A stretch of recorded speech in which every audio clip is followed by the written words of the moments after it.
The Metamorphosis, Part 3. Gregor's severe wound, from which he suffered for over a month, the apple remained in his flesh as a visible memento because nobody ventured to remove it, seemed of its own accord to remind the father that Gregor, despite his present miserable and revolting form, was a member of the family that one wasn't permitted to treat like an enemy. Instead, with regards to the dictates of family obligations, swallowing revulsion, one must endure, if nothing else, endure.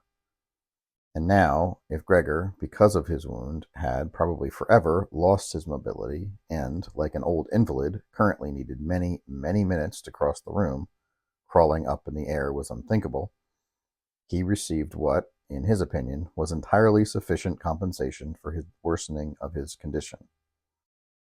In the evenings, the living room door, that he only 2 hours previously had been in the habit of closely observing, would be opened so that he, lying in the darkness of his room, could, without being seen from the living room, see the entire family at the illuminated table and, to a degree, with their common consent, which had previously been otherwise, listen to their conversation. It was admittedly not the lively discussion of the earlier times that Gregor had always thought about longingly in the small hotel rooms when he, tired, had had to throw himself on the damp bedding. What went on now was mostly very quiet. The father fell asleep in his armchair immediately following the evening meal. The mother and sister cautioned one another to be quiet. The mother bent down under the light, sewed lingerie for a fashion boutique. The sister, who had accepted a position as a saleswoman, studied stenography and French in the evenings, so that sometimes later she, perhaps, would get a better position.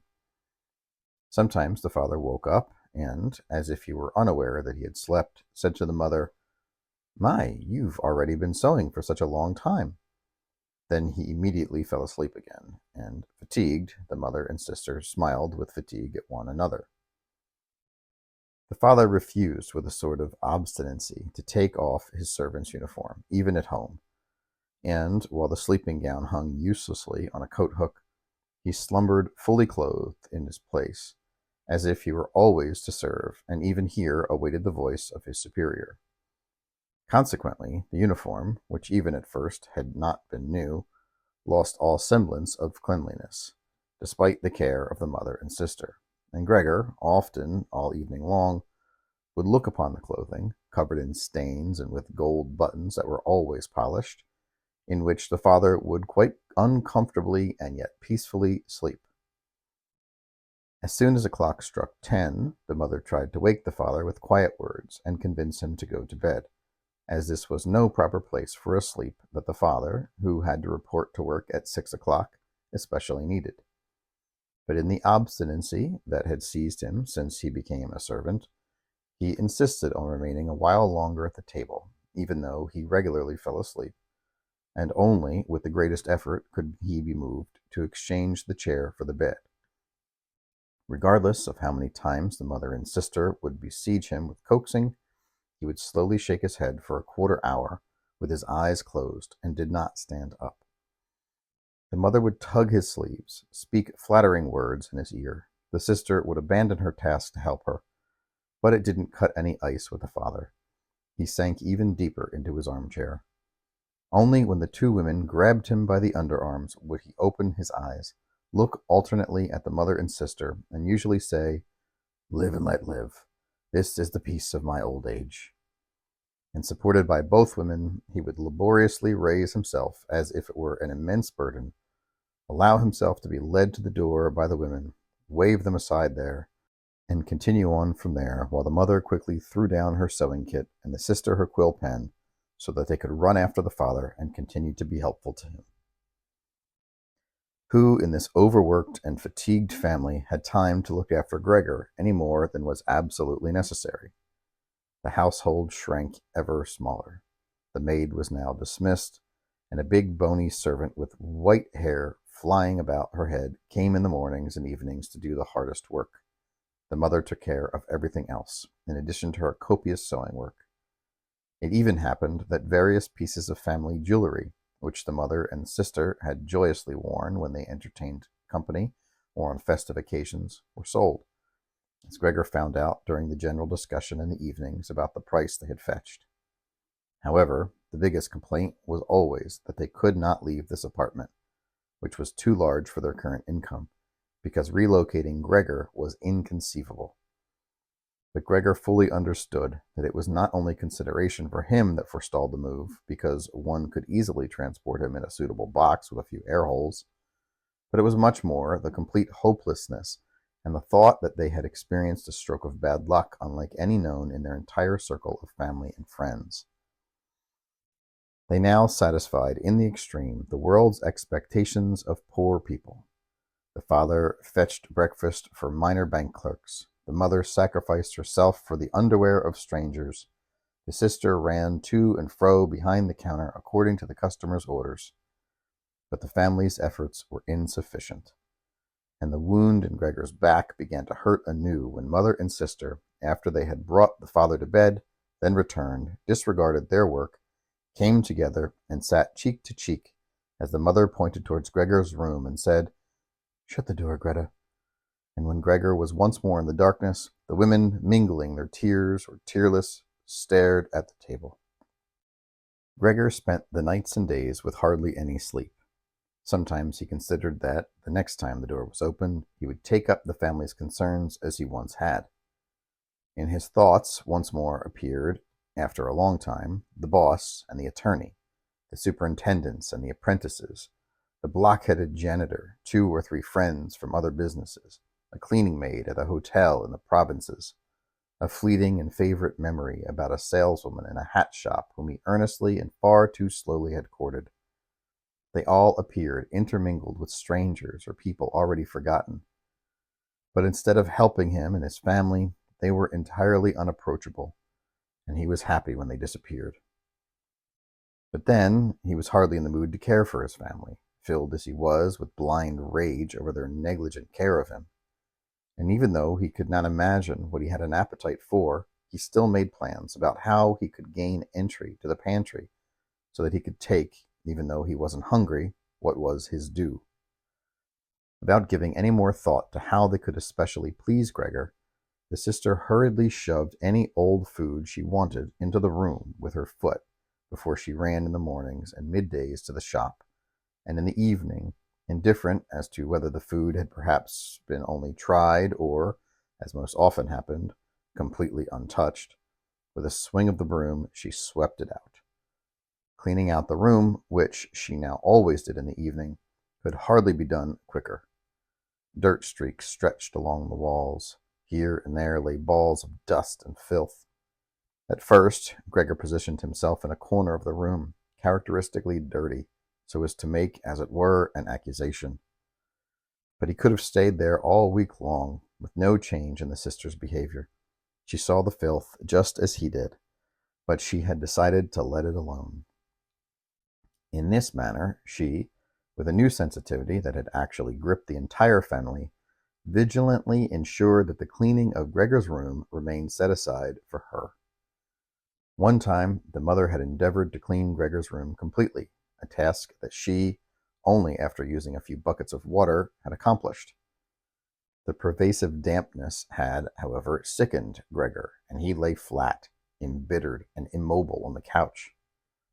But the punishment for the mother was yet to come. In the evening, the sister had hardly noticed the change before she, highly offended, ran into the living room and, despite the pleading hands raised by the mother, broke out into a fit of crying that the parents, the father was naturally shocked out of his armchair, first looked at with helpless astonishment until they became provoked. On his right side, the father began to reproach the mother, telling her not to usurp the cleaning of Gregor's rooms for the sister, and then turned to the left side and screamed at the sister, telling her that she may never clean Gregor's room again, while the mother sought to drag the father, beside himself with exasperation, into the bedroom. The sister, shaken by her sobs, worked at the table with her small fists, and Gregor hissed loudly in rage because it hadn't occurred to anyone to shut the door and spare him this scene and commotion. But if the sister, exhausted from her job and fed up with it as she was, had cared for Gregor herself, the mother would not have had any cause for entering, and Gregor would not have been neglected. That's why the servant was now there. This old widow, who, come what may, had during her long life survived even the greatest of troubles with the help of her bony build, had no particular aversion to Gregor.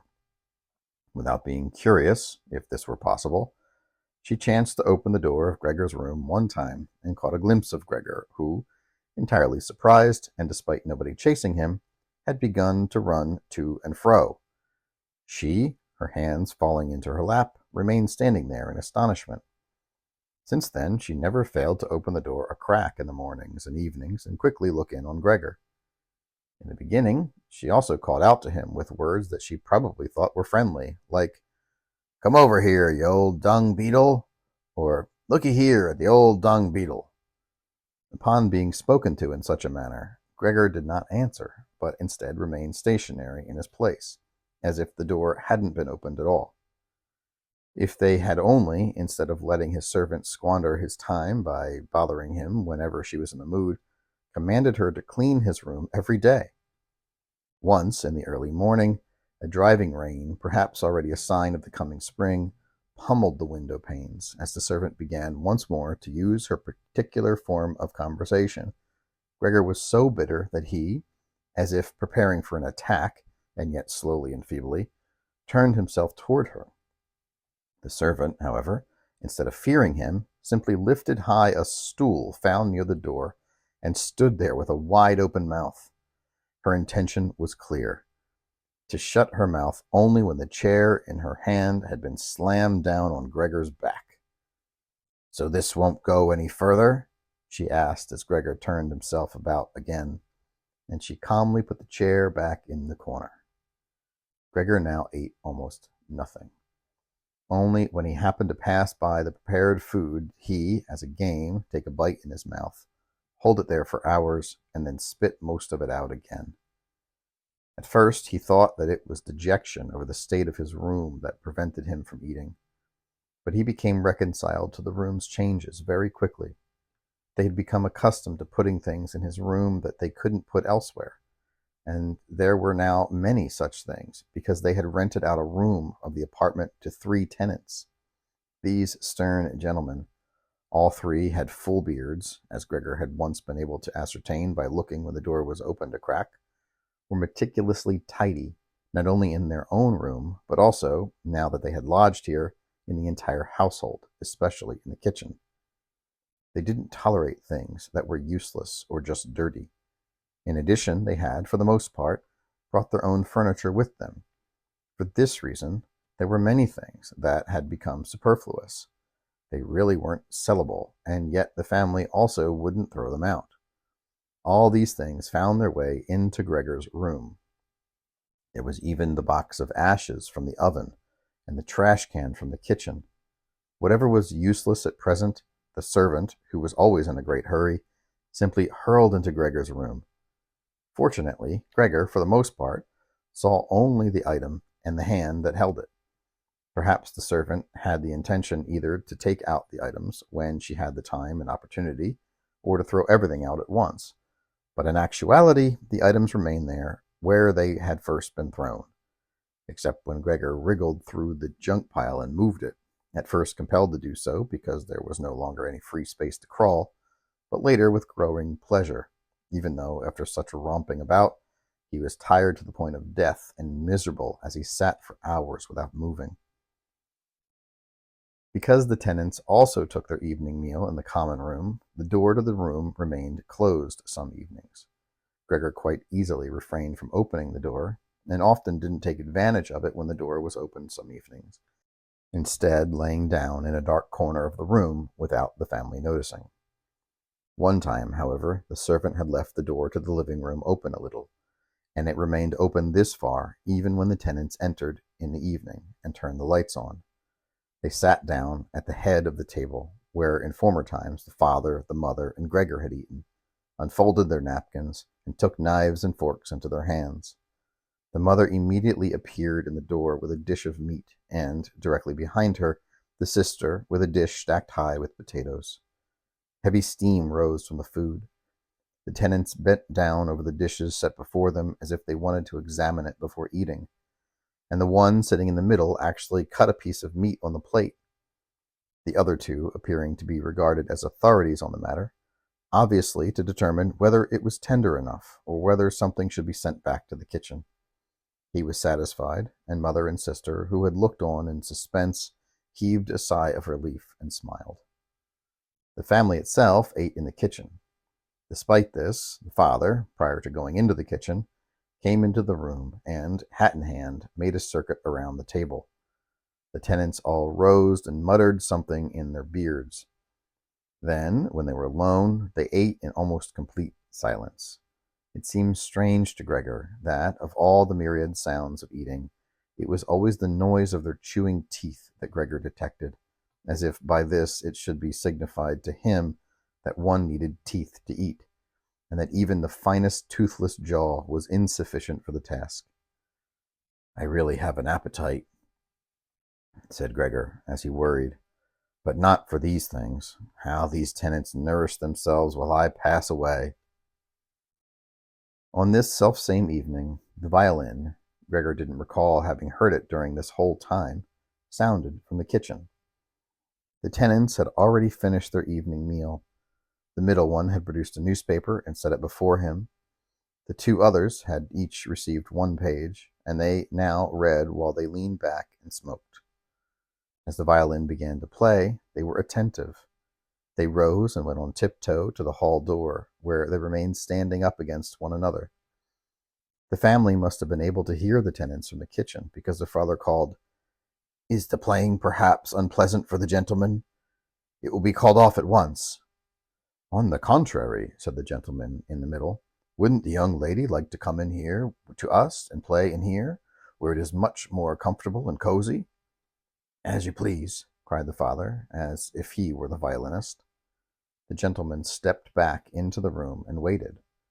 Soon the father came with the music stand, the mother with the music, and the sister with the violin.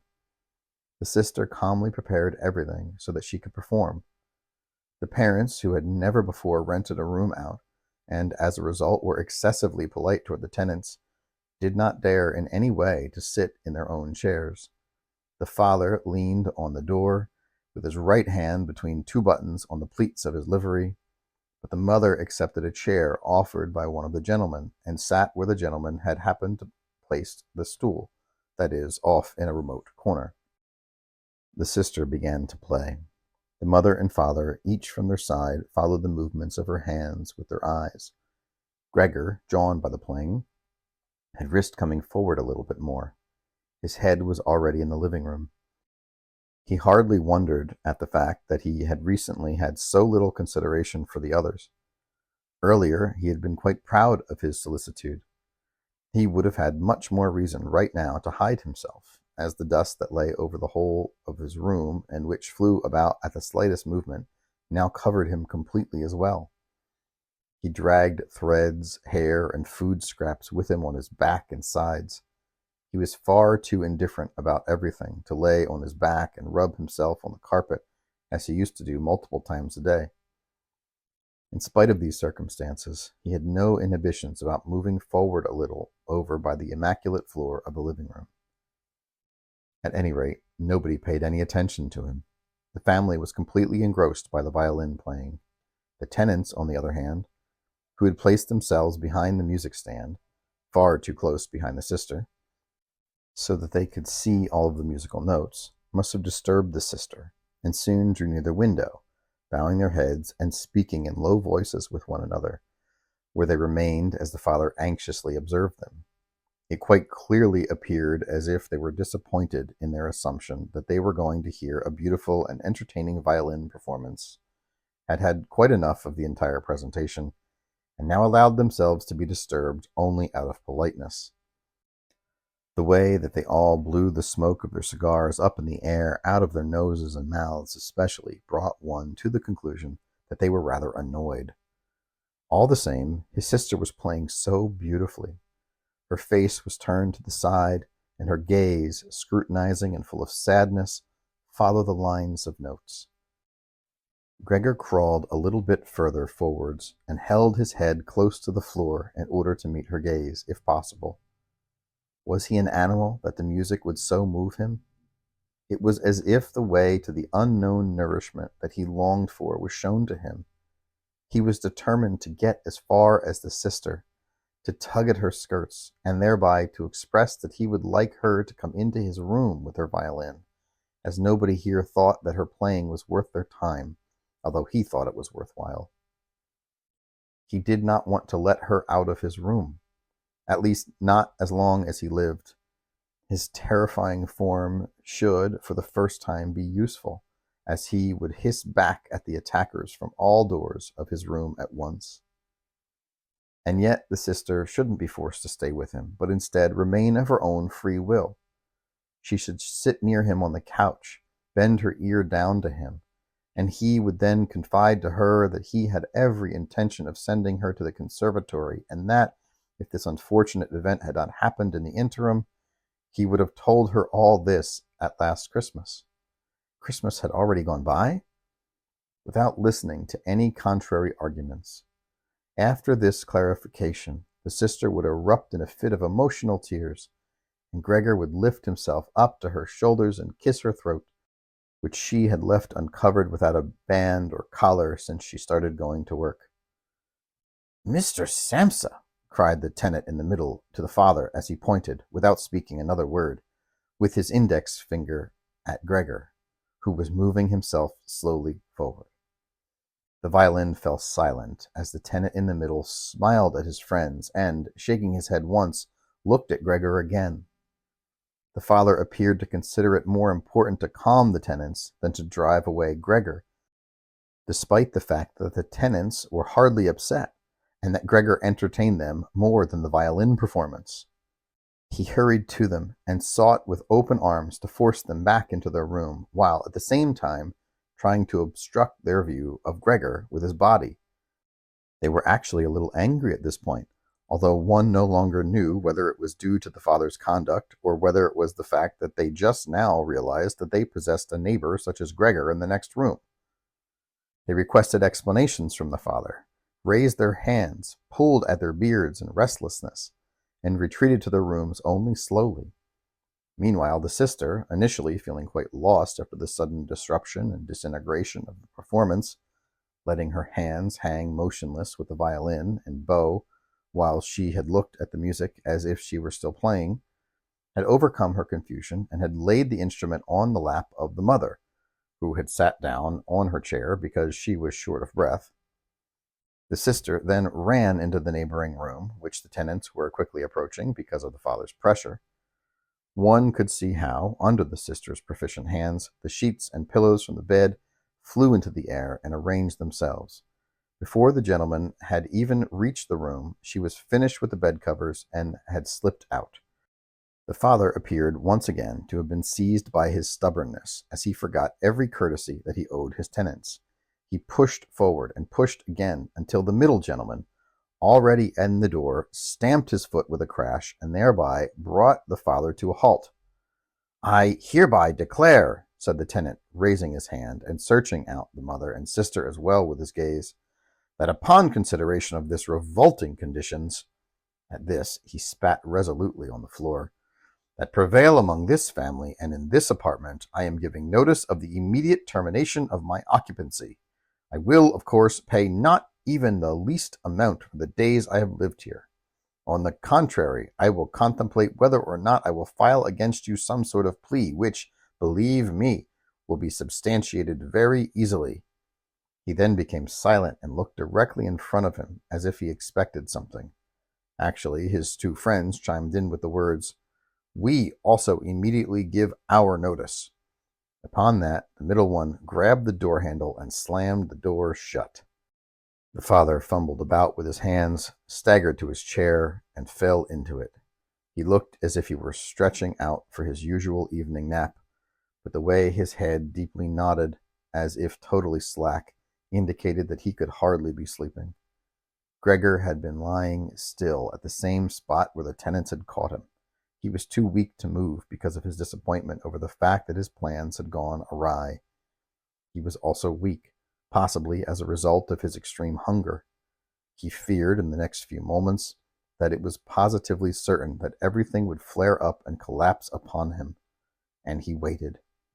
He wasn't even startled when the violin, held by the mother's trembling hands, fell from her lap and sent out a sonorous tone. "Dearest parents," said the sister, as she struck the table with her hands as an introduction, "this can go no further. If you perhaps don't recognize it, I recognize it. I will not pronounce the name of my brother in the presence of this monster, and will say merely this about it. We must be rid of it. We have attempted every method humanly possible to serve and tolerate it, and I believe that nobody can blame us in the least." "She is 1,000 times right," interjected the father. The mother, who could never manage to catch her breath, had a maniacal look in her eyes as she held her hand up and began to muffle her coughs. The sister hurried to mother and felt her forehead. The father appeared to have been led to contemplate certain things by the sister's words. He sat upright, played with his servant's cap between the plates that the tenants had left on the table from the evening meal, and looked from time to time at the motionless Gregor. "We must try to get rid of it," the sister now said exclusively to the father, because the mother, in her coughing, heard nothing. "It's doing both of you in. I can see it coming. If people have to work as hard as we all do, they can't endure this endless torment at home as well. I can't do it either." And she burst into tears that were so strong that they flowed down onto the mother's face, from which the sister wiped the tears with mechanical motions of her hands. "Child," said the father, with compassion and obvious sympathy, "what then should we do?" The sister just shrugged her shoulders as a sign of the helplessness that, in contrast to her former sureness, had seized her while she cried. "If he understood us," said the father half questioningly. The sister, in her tears, shook her head fiercely to signify that this was unthinkable. "If he understood us," repeated the father, who, by shutting his eyes, admitted to the sister's conviction regarding the impossibility of the matter, that it might be possible to come to an agreement with him, but as it stands— "He must be sent away," cried the sister. "That is the only way. You just have to try to banish the thought that it's Gregor. The fact that we have believed this for so long is our true misfortune. How can it really be Gregor? If it were Gregor, he would have long recognized that it isn't possible for humans to live together with such a beast, and would have gone away of his own free will. Then we would have had no brother, but would have lived our lives and honored his memory. But this animal persecutes us, drives away the tenants, and evidently will occupy the entire apartment, and let us spend the night in that alleyway. See, father," she suddenly screamed, "he's starting again now." And with a horror that Gregor couldn't understand at all, the sister even abandoned the mother, suddenly pushing away from her chair, as if she would rather sacrifice the mother than remain in Gregor's presence, and hurried behind the father, who, only worked up because of her behavior, also stood up and half raised his arms as if to protect the sister. But Gregor hadn't any ideas or intentions of causing anxiety for anyone, let alone his sister. He had just started to turn himself around so that he could wander back into his room, and this actually looked quite strange, as he, in his wounded condition, had to facilitate his difficult rotation by raising and then dropping his head many times to the floor. He stopped and looked around. His good intentions seemed to have been recognized. The horror had only been temporary. Now they all silently and sorrowfully looked at him. The mother, with her legs crossed and stretched out in front of her, sat in her chair with her eyes almost shut from exhaustion. The father and the sister sat near one another, with the sister having laid her hand around the father's neck.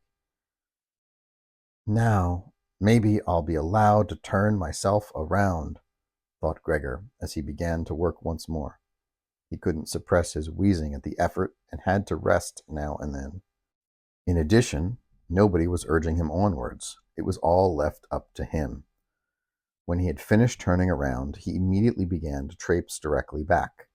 He was amazed at the great distance separating him from his room, and he could hardly comprehend how he, in his wakeness and almost without noticeable effort, had traced the same path only a short time ago. Concentrating the whole time on crawling quickly, he hardly paid attention to the fact that no word, no cry from his family disrupted him. He first turned his head when he was already in the door, although he didn't turn it fully because he felt his neck getting stiff. At any rate, he saw that even now nothing behind him had changed, except that the sister was standing up. He last glanced fleetingly at the mother, who was now completely asleep. He was hardly inside his room when the door was swiftly shut, bolted, and locked. Gregor was so startled at the sudden noise behind him that his little legs buckled. It was the sister who had hurried like that. She already stood upright and had then waited, quickly springing forward. Gregor hadn't even heard her coming, calling out, "Finally!" to the parents while she turned the key in the lock. And now? Gregor asked himself as he looked around in the darkness. He soon made the discovery that he could no longer even budge. He wasn't too amazed at this. It actually seemed unnatural to him that, until now, he could actually get around with these thin little legs. Moreover, he felt relatively comfortable.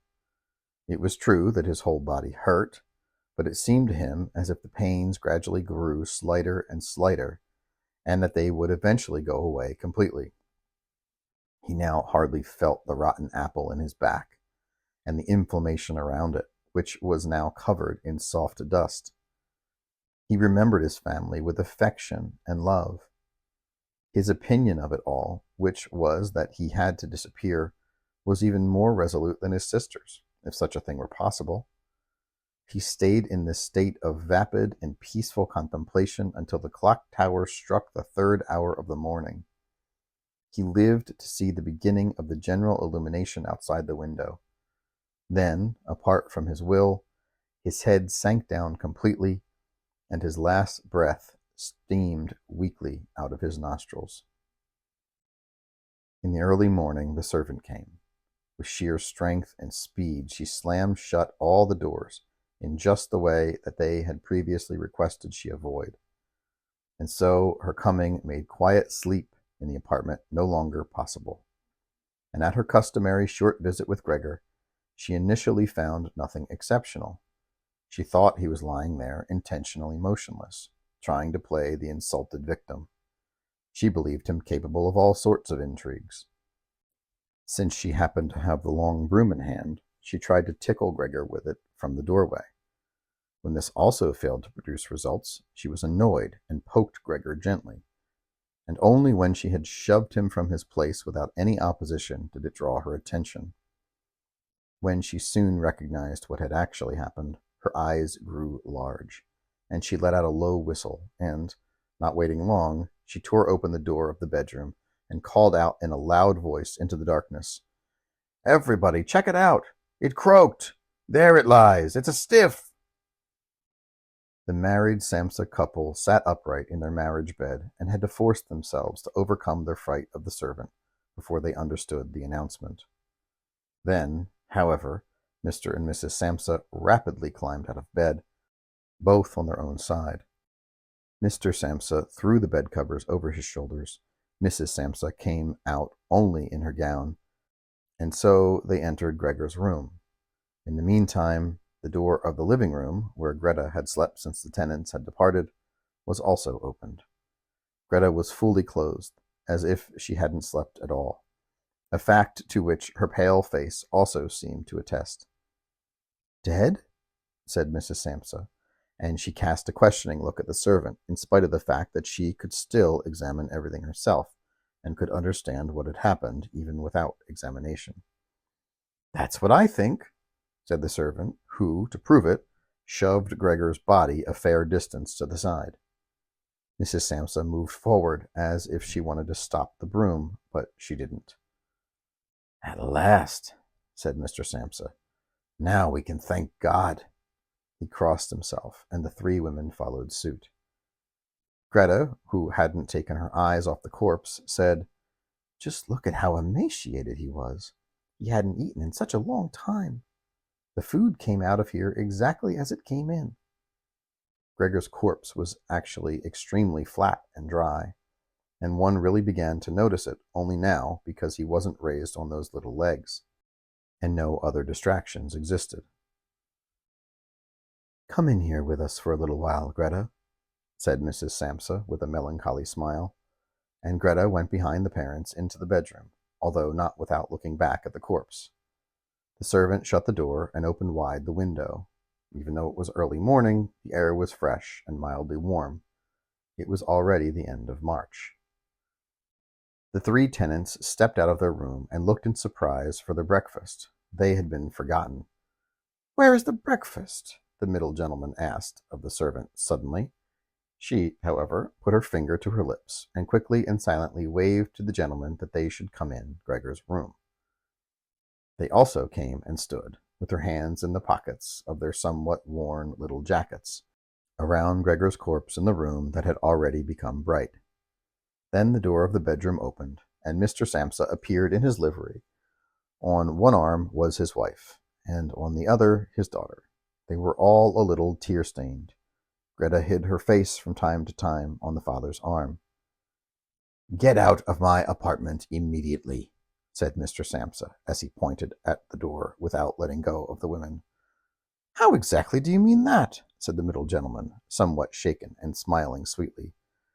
The other two kept his hands behind their backs and kept rubbing them against one another as if in gleeful anticipation of a significant argument that would, in any event, turn out to be good for them. "I mean it exactly as I have said it," answered Mr. Samsa, as he went in a straight line with his two female escorts to the tenants. They at first stood still and looked at the floor, as if things inside their head were rearranging themselves. "Then we will go," he then said, looking at Mr. Samsa as if suddenly overcome by humility. He desired further approval for even this resolution. Mr. Samsa only nodded to him curtly several times with wide eyes. At this, the gentleman immediately went, with long strides, to the hall. His two friends had already been listening for a while with motionless hands, and now hopped directly after him, as if worried that Mr. Samsa could step into the hallway before they did, and interfere when they joined up with their leader. All three of them took their hats from the coat rack in the hall, took their canes from the cane holder, bowed silently, and quit the apartment. In what turned out to be completely groundless suspicion, Mr. Samsa and the two women stepped out on the porch, leaning on the railing, and watched as the three gentlemen descended the stairs very slowly but surely, disappeared at every floor where the stairs turned, and after a few moments came out once again. The deeper they managed to go, the more the Samsa family lost interest in them. And when a butcher's apprentice walked proudly to them and then went high above their heads on the stairs with a basket on his head, Mr. Samsa and the two women deserted the railing, turned around, and then all, as if relieved, went back into the apartment. They decided that day to spend time relaxing and going for a walk. Not only had they earned this break from work, but they absolutely needed it. And so they sat at the table and wrote 3 letters of excuse, Mr. Samsa to his manager, Mrs. Samsa to her customer, and Greta to her supervisor at the store. While they were writing, the servant came in to say that she was leaving because her morning work was done. The 3 writers at first just nodded without looking up, and only when the servant would still not go away did they look up in annoyance. "Well?" asked Mr. Samsa. The servant stood smiling in the doorway, as if she had something auspicious to announce, but would do so only if she were specifically asked about it. The small ostrich feather in her hat, which was not quite upright, and which had annoyed Mr. Samsa during the entire time she served them, swayed gently in all directions. "Well, then, what is it you actually want?" asked Mrs. Samsa, whom the servant usually respected. "Ahem," answered the servant, who couldn't continue speaking right then because she stood there cheerfully smiling. "Okay, so about that trash that needed to be gotten rid of. You guys don't worry about that. It's done taken care of. Mrs. Samsa and Greta bent down over their letters as if they wanted to continue writing. Mr. Samsa, who noticed that the servant now wanted to begin describing everything explicitly, promptly nipped that in the bud with an outstretched hand. When she wasn't allowed to narrate, she remembered what a great hurry she was in, and, obviously insulted, called out, "Adieu, folks," turned around fiercely, and left the apartment with a violent slamming of the door. "She'll be let go this evening," said Mr. Samsa, who received neither from his wife nor daughter any reply, because it appeared that the servant had disrupted the tranquillity that they had just gained once again. They rose, went to the window, and remained there with their arms around each other. Mr. Samsa turned his chair in their direction and observed them quietly for a little while.